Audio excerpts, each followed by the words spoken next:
Hi, everyone. My name is Lucie Ritchie, and I'm the host of Heal Podcast.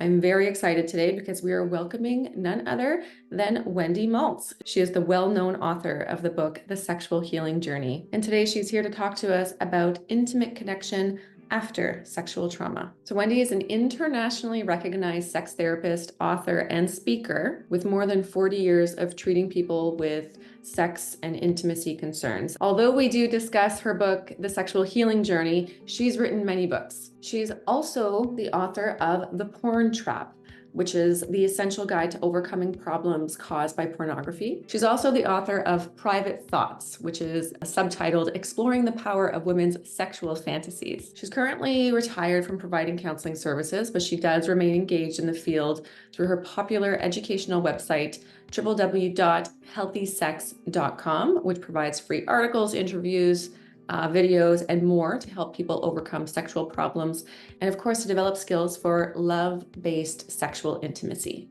And as we always do on this show, there's lots of psychoeducation around sexual trauma, also around the trap of not feeling good enough and how that can be really objectifying. So enjoy the show and feel free to send us a comment, subscribe at healpodcast.com. You can even download lots of resources there. I have a free ebook.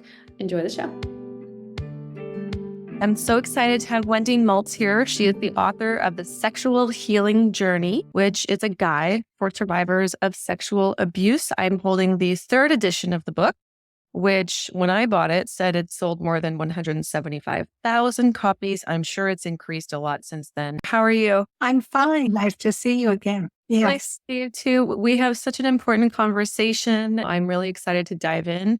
When we met, we started talking about trauma, of course, sexual trauma, and how can we reconnect with our partners intimately, and even with friends and being social after these experiences. And so one of the things that we had talked about was the triphasic model, which is Dr. Judith Herman's model for treating complex trauma, but also acute trauma, which is we need safety, we need processing, we need to process the trauma, and then we need to reconnect.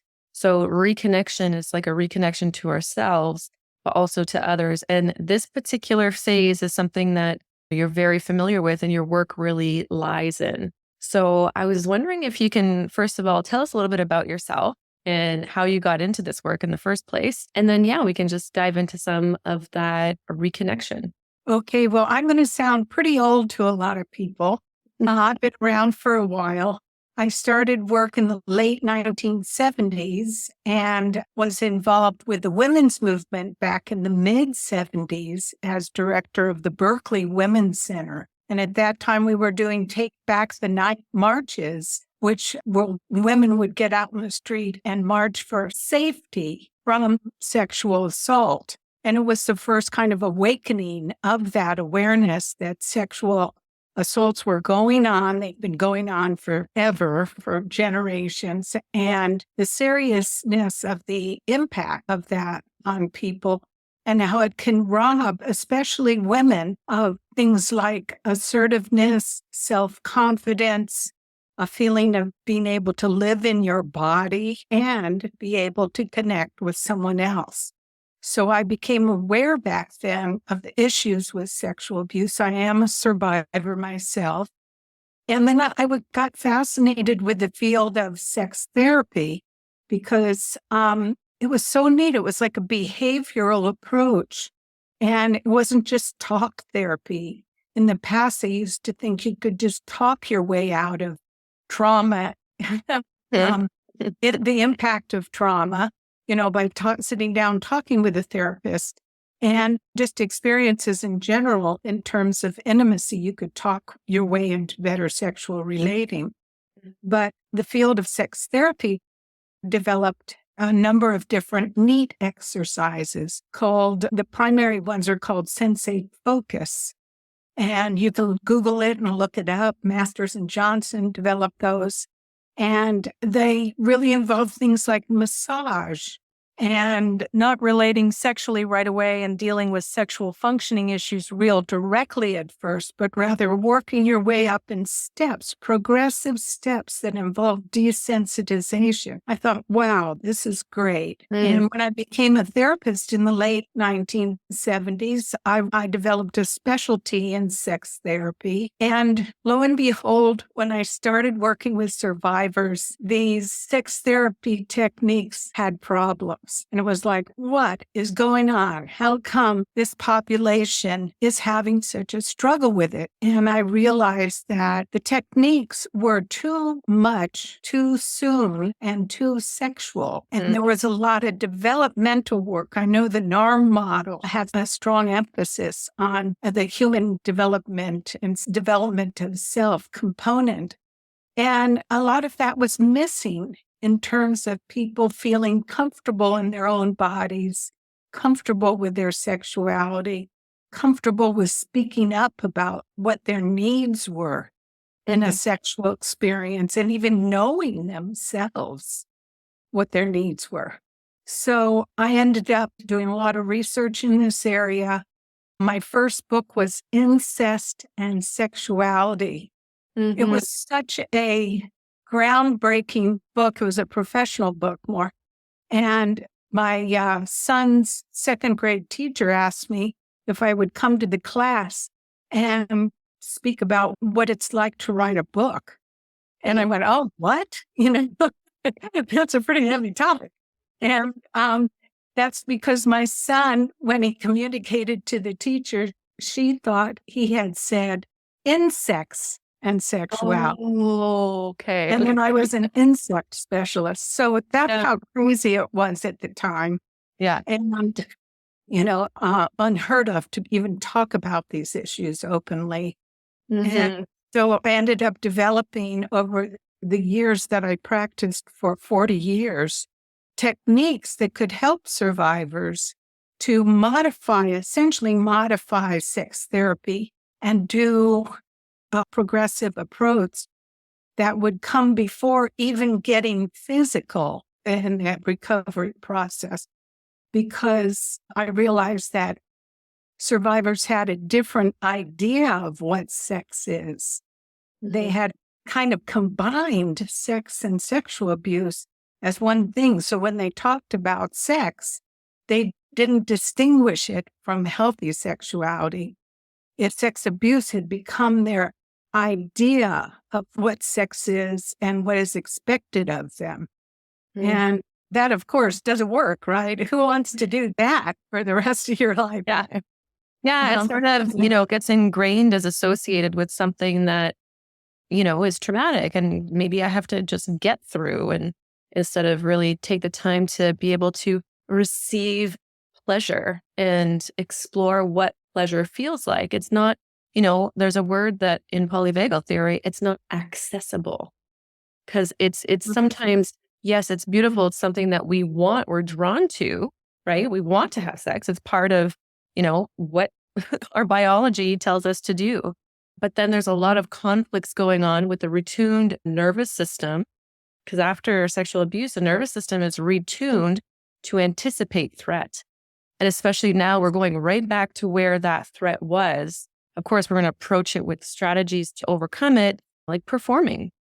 Like that's a big thing that can happen in the sexual space, because it's like, okay, this doesn't feel safe. So there's a bunch of different strategies that can happen when we're not feeling safe enough to get over that vulnerability and get into accessibility. Performing in my book, The Sexual Healing Journey, I say there are two directions that tend to go on. I think the performing, that is the terminology you're using, but I use like sort of compulsively drawn to sex, or doing it as like acting it out, as opposed to feeling it like this fits with who you are. And then dissociating. And they're really, or withdrawing from sex. And it's all a form of dissociation if you're acting out or if you're pulling away from sex. You're wanting to not really be there during it, and having that ability to access the desire for initiating activities that are pleasurable that you 100% feel comfortable with. And so when you say it's, you're titrating into it, so kind of taking these really small baby steps into becoming intimate, right? These are really small steps and I love them. Because, you're starting with, I was looking at some of your work and, there's hand holding, right? There's drawing on the back. And I find, when I think of intimacy, never mind sex and never mind actually connecting physically with someone in that sexual way, but getting back to the intimacy part, the nurturing, the feeling safe and drawn to the other person in these intimate moments of connection first. Yes, the early stages of healing, it's important to separate out sexual abuse from sex in terms of your attitudes about sex, your idea of the concept of what sex is. So a lot of time is spent on exploring what is the meaning of sex to you? What are the associations you have with it? And helping develop at least just some kind of basic framework for what healthy sexual relating would look like. And I talk about qualities like consent, equality, respect, trust, safety, having those qualities be operational and knowing how you can achieve those and encourage those in a relationship are very important, like sort of pre-steps before even hand holding. I mean, if you're doing hand holding, you want to make sure it has consent, that there's a sense of equality, that there is trust. So, doing it with non-sexual behaviors or less sexual behaviors, establishing a foundation that sex can come from. There's also changing the self-concept. Like, we talked about how sexual abuse, people can feel like they're objects. You can feel like you have a lower sense of worth and value, or that you're bad because of feelings you might have experienced in the abuse or things like that. And, recognizing you're not alone. It wasn't your fault. You did nothing wrong. All the reactions you've had, whether you went into performance or compulsive sex or pulled back from sex, withdrew or dissociated a lot, those are all understandable reactions to this type of trauma. So these preliminary work is really important. And then I think the main techniques that I developed were the relearning touch exercises.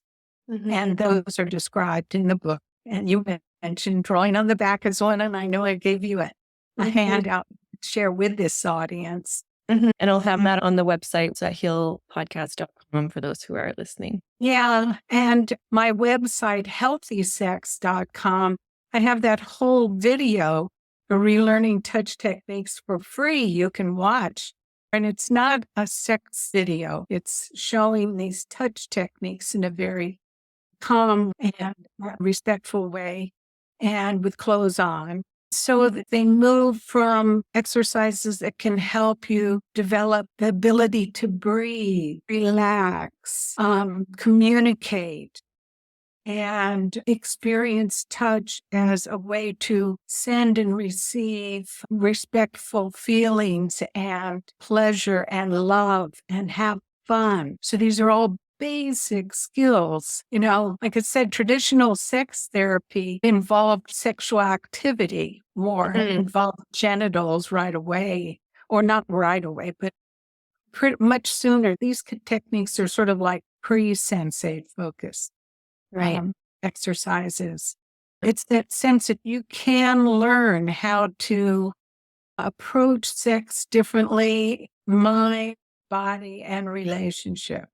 And there's some, because you were talking about the object, and I want to give the listeners a little view of that.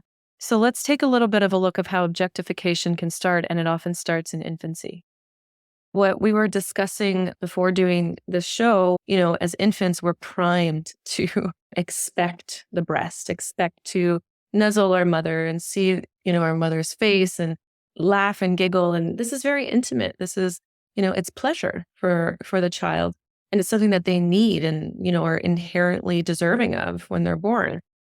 But let's say the mother is ripping them from the breast and not, and whether even, formula, same thing, whether there's not that connection, that happiness and the flow of connection there, the child starts to feel unsafe.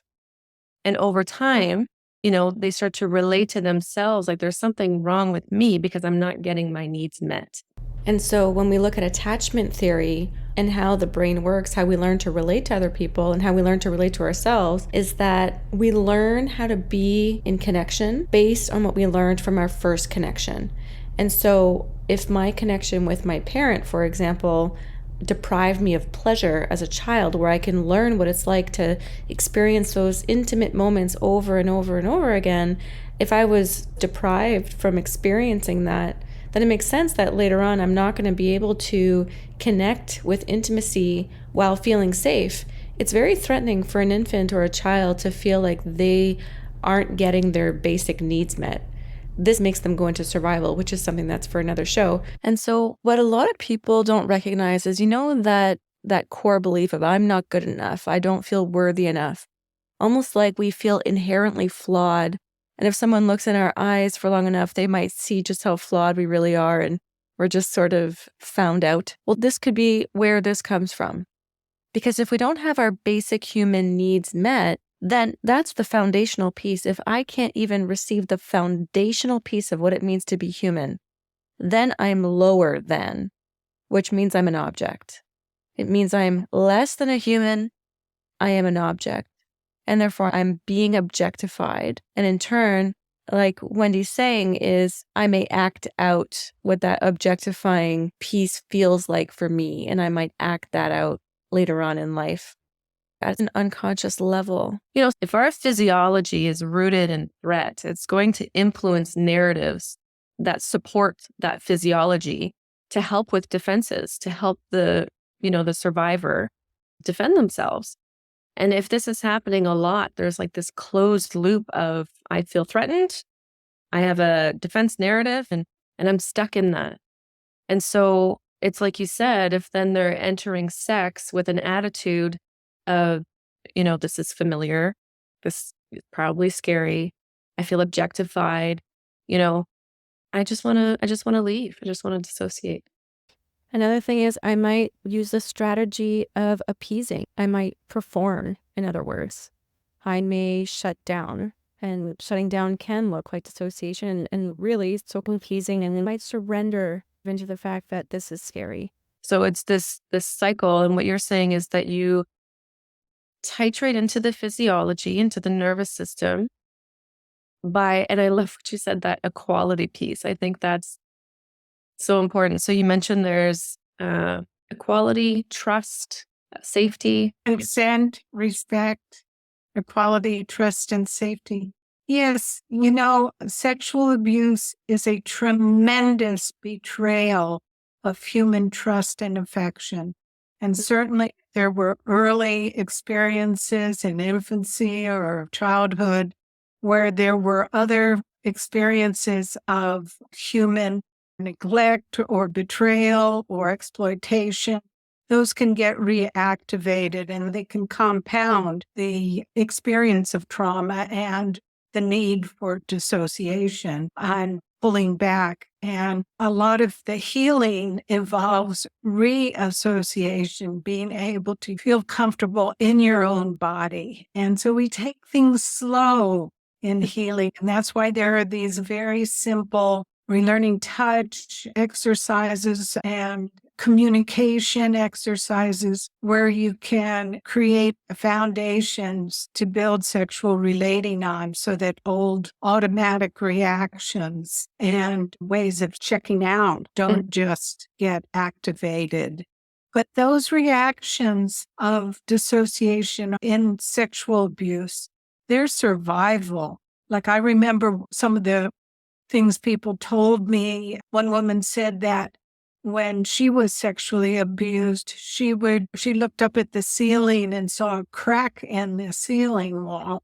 And that's where she went. And then another woman said that she would file her nails when her siblings were abusing her. Things like this, like those activities. If we don't have a prompt like that, we just check out somehow. We just zone out. And to be able to, and those are so understandable and so healthy reactions at the time during trauma and abuse. And even denial is afterwards. It's all those things are a way of dealing with something that should never have happened, and it involved human exploitation and betrayal. So you come back into being able to establish healthy basis for a relationship where people are seen as equals, where there is mutual respect, where there's mutual, if it moves into sex, there's mutual desire, the ability to say no. You need to feel empowered and in control of what's happening, both people. So when I say, survivors need to feel, have control over what's happening, it's not like they're ordering their partner around. It's like they feel aware of what their own needs are and able to express them and able to receive a response from the other that is respectful of what their needs are. Those are just core things that do not exist in sexual abuse. And it's interesting because even the need, like having a need, like I need to feel, like I'm consenting. I need to feel that, right? And I'm just saying I as everybody, but if I'm been traumatized, sometimes just even having that need and connecting to it can be so painful, so challenging to kind of connect to and recognize. Because in a way, if I'm connecting to that need, I also am connecting to the grief and the pain and all the stuff that's on top of it in some way. And then to express the need outwardly is to, and this is where that vulnerability piece can kind of come in, but feel like it's accessible to have that need met. So your work is so important in kind of creating not even like safety, but just this foundation of being able to have a sense of, this will be met, and that support, that reassurance, and the training for both people, really. Right. You're a person. You're entitled to be respected and have your needs met. And you're not an object. Those messages are so critical and important. And to know that yourself. And our culture doesn't help, does it? I mean, we are bombarded all the time, especially females, males too, to some extent, and everybody, regardless of gender. But, it's like that you have to look a certain way or speak a certain way, or, and this is what sexy looks like, and this is what attractive is. And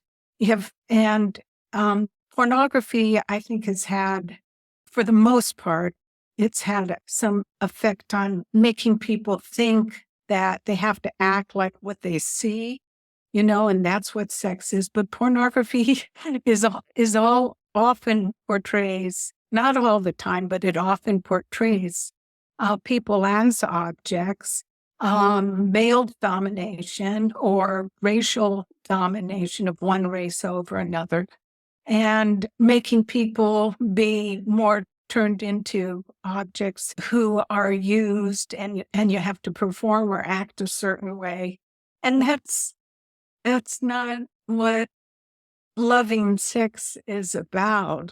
Or we all have the capacity. We may not be in touch with it, but we have the capacity, and we can develop this capacity more to be able to relate in a way where our sexuality is an expression of caring and respect and just fun, pleasure, fun, like a celebration of the body and all the feelings that it can have. And and it can bring you closer with your partner in a way where you want to care for your partner more, and you feel not only respected, but like adored, you know? Yes. Yeah. So a lot of what I do is I work with childhood trauma, so complex trauma. So I see a lot of objectification. And so we go through the triphasic model of, okay, creating safety and going through, some of the past. In NARM, we don't necessarily need to, but NARM, neuroaffective relational model, for those who are new to my podcast, that's the type of therapist I am, is I practice NARM therapy.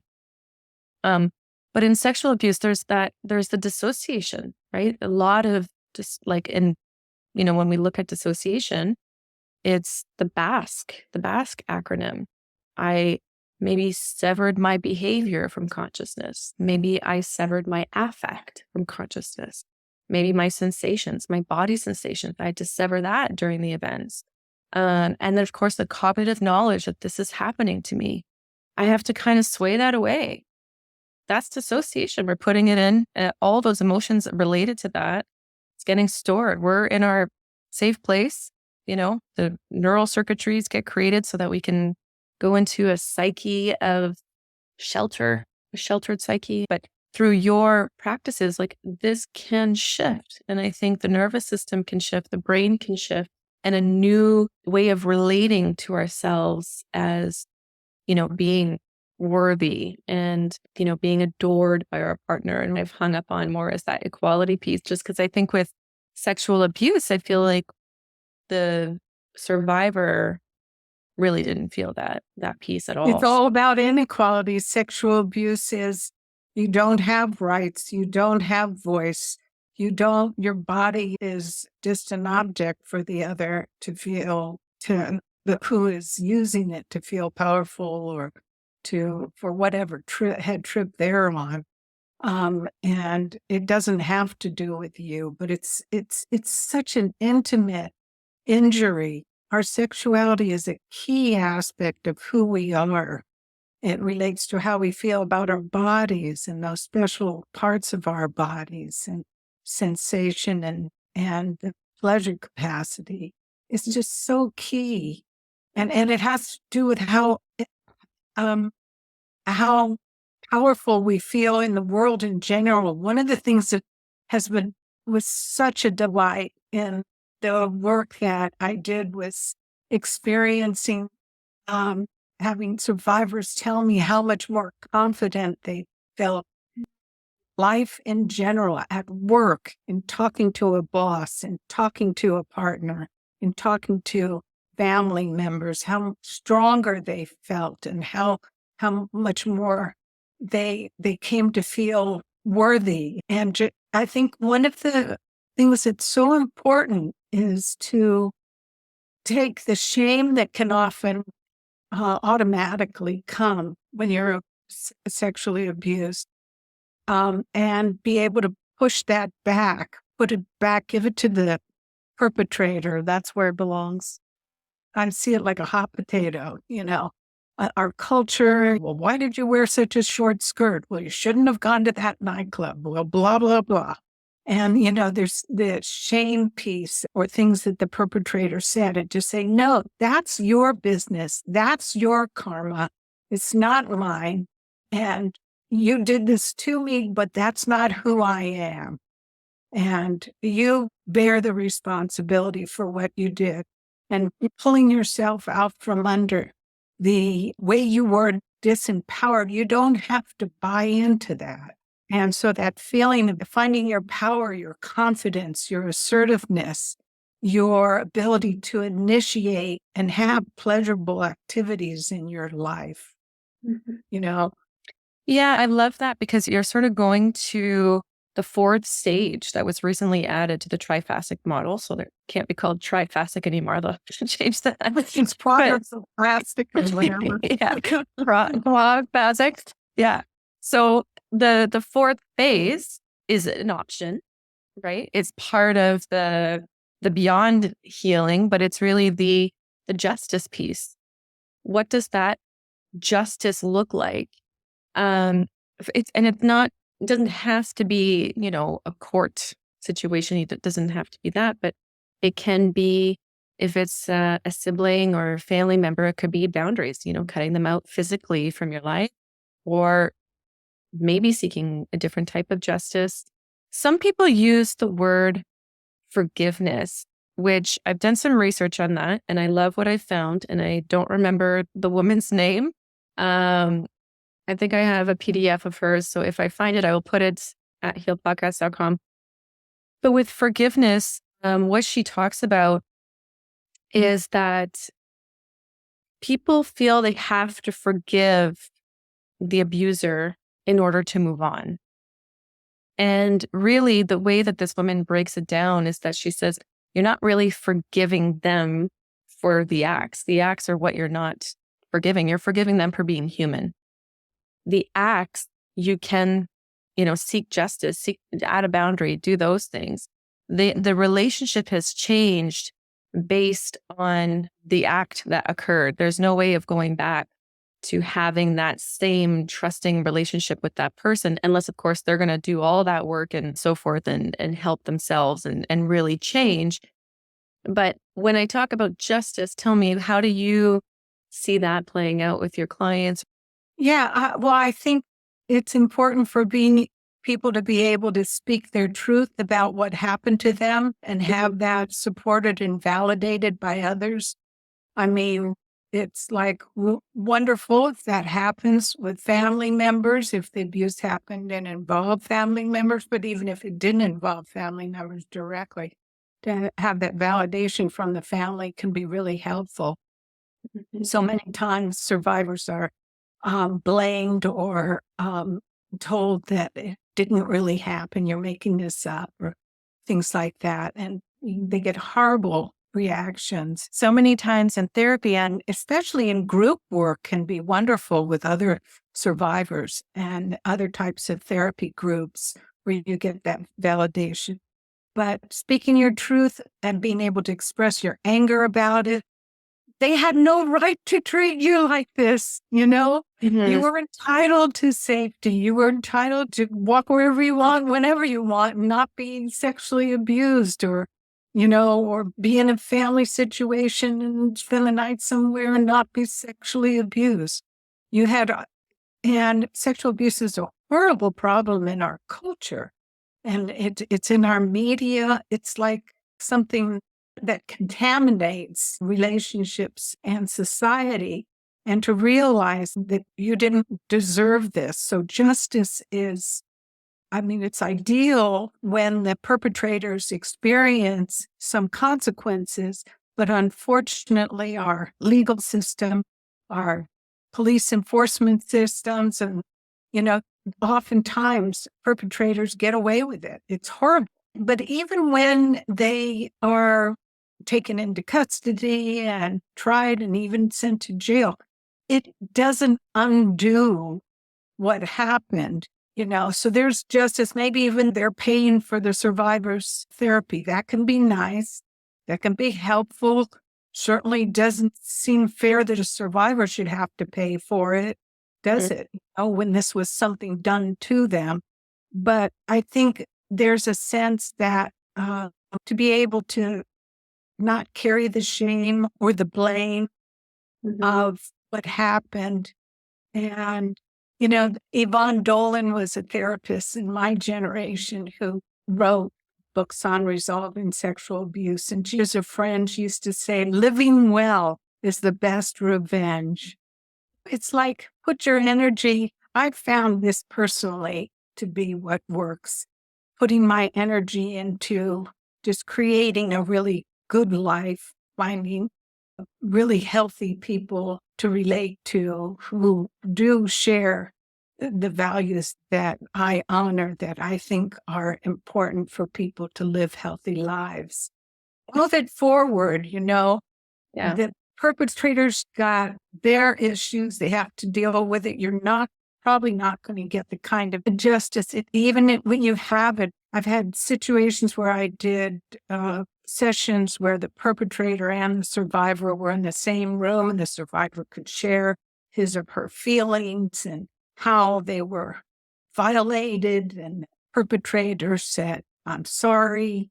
And it's like they're still left with all these reactions they had developed. And an important piece, if I was to create what justice might look like, it would be for our culture to change, our society to change, and recognize how we're hurting ourselves by allowing this much sexual abuse to go on and glorified in entertainment.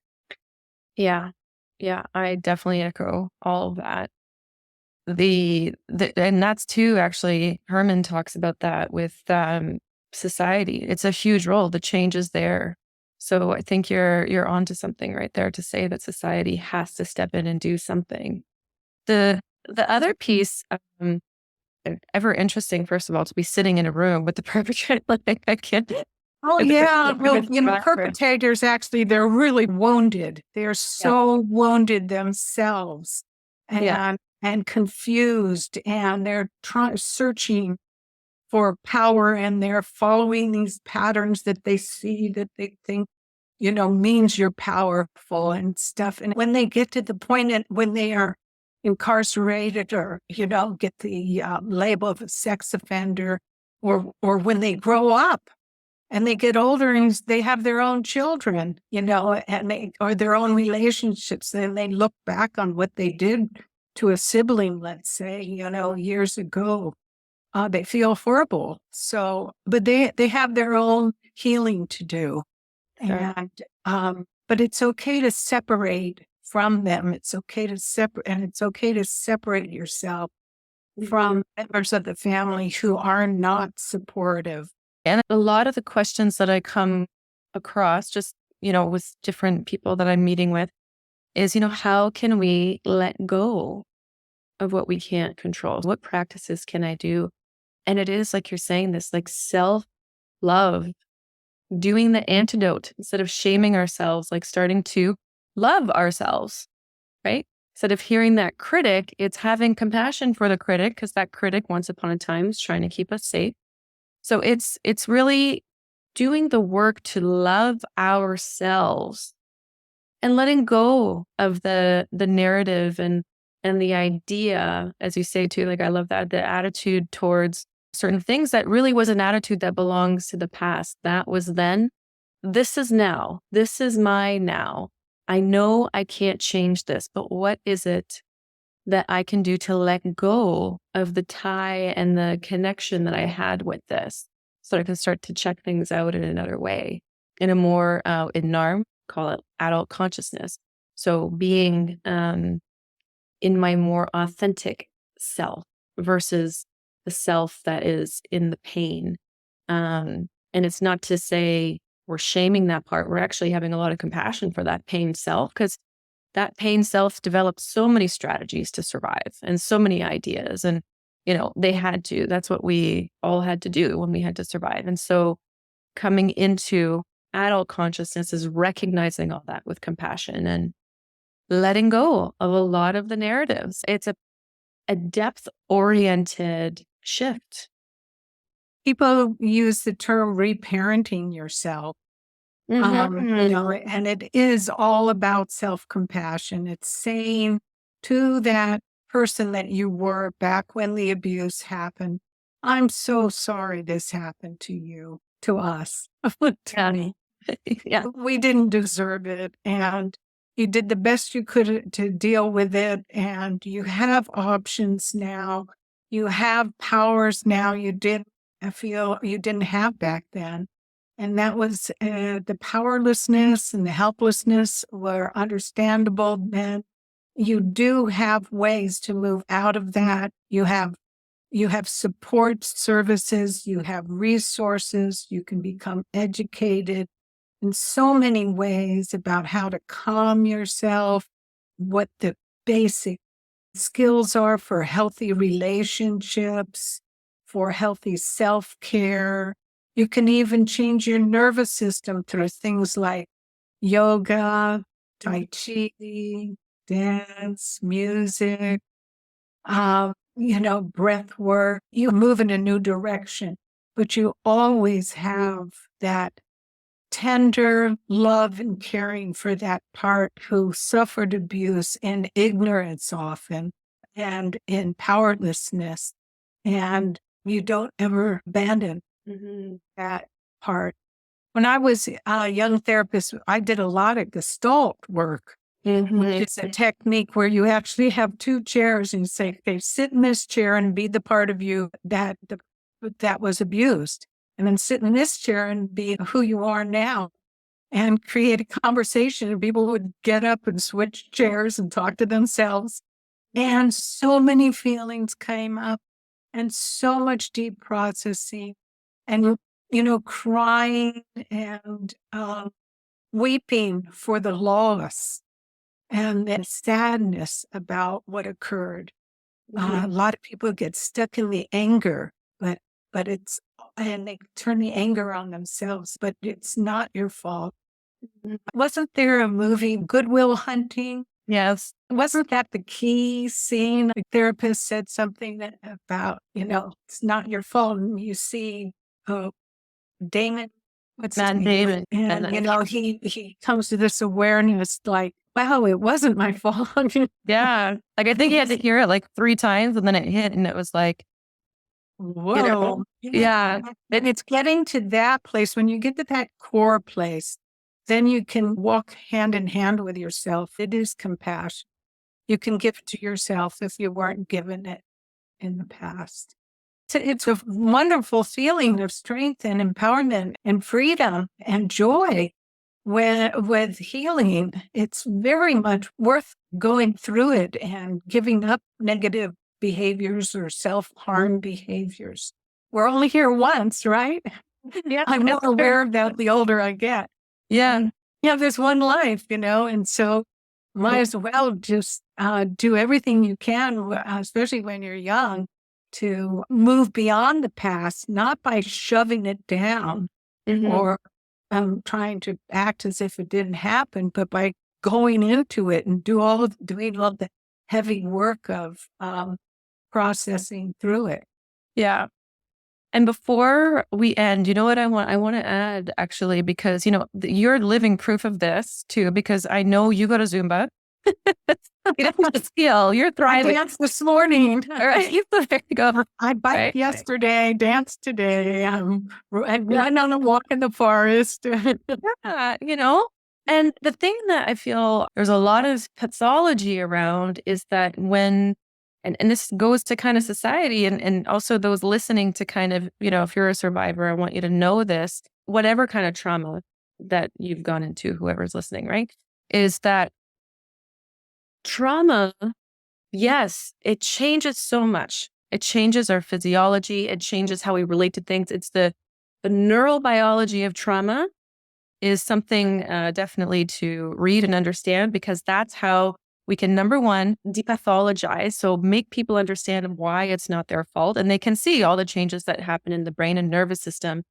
But the thing is that when we heal from the trauma, when we go through it and we process it, there's actual changes happening in the brain and in the nervous system. So what's happening after that is that we can actually reach what's called post-traumatic growth. And in post-traumatic growth, we have a schema, and this is a silver lining. It's not to say that you need to go through trauma. Like, please don't go get traumatized just so you can get this, because you don't want this. This process is a hard one. But the silver lining is that the post-trauma schema far exceeds the capacity of a pre-trauma schema. So the perspective, the depth, the ability to relate, the wisdom, all of that comes from the healing is actually something that I don't want to sound whatever, but I would never change that. I love that for where I am based on my own healing. We're not just trying to heal to make the symptoms of trauma stop. It's like once you get to your healing, there's so much thriving that can happen, and an identity is flourishing and, connecting to something greater. And so there's, not to say it has to be religion, but, other things. So these 3 terms, there's victim, survivor, and then thriver. yes, It's getting to that stage where you're able to thrive in life. yes, Yeah. Survivor's good. It's better than victim. You're identifying what happened and that that you lived through it. But there's this other stage where you can actually thrive, which is so worth it. Yeah. Yeah. And I think, thank you so much for sharing all of your knowledge and helping us understand how to heal through these touch exercises. Where can people find you? It's mostly my website, healthysex.com. I put everything in there. There's a whole section on healing from sexual abuse. There's work on recovering from problems caused by pornography. And my husband and I wrote a book on that, the porn trap. And then there's things on connecting sex and love, on overcoming unwanted sexual fantasies and understanding sexual fantasies, which can be a big part in sexual abuse healing. There's free videos, articles, interviews, and there is a contact place. I don't give therapy, but people from time to time will write me and share their stories or how some of the work has impacted them. And that's always sweet. Nice. There's a lot of help out there, and it's a matter of just reaching for it. Well, thank you. And thank you for all that you do. Thank you very much, too. It's a pleasure talking with you. Heal Podcast is an educational platform that aims to depathologize trauma through meaningful conversations. None of the information provided is intended to replace conventional therapy, and all listeners are invited to seek their own professional services for their unique concerns. We are thrilled to have our listeners as part of our growing community. We strive to make our conversations as educational as possible and, of course, interruption-free, which is why we do not include advertisements. So with that, I ask that you please subscribe to Heal Podcast, like and share it with your friends, and of course with your social media to support the growth of this channel. I'd love to stay in touch with you, so come follow me on Instagram at Heal Psychotherapy. You can follow me on YouTube, and you can also come visit us at healpodcast.com, where we do give away lots of free resources. You can get a free ebook, and you can also submit a question for our next guest. Last but not least, I'd like to take a moment to thank Jordan Bernard for creating the music for Heal Podcast. And of course, I'd like to thank you so much for being here. And as always, I'm truly rooting for you.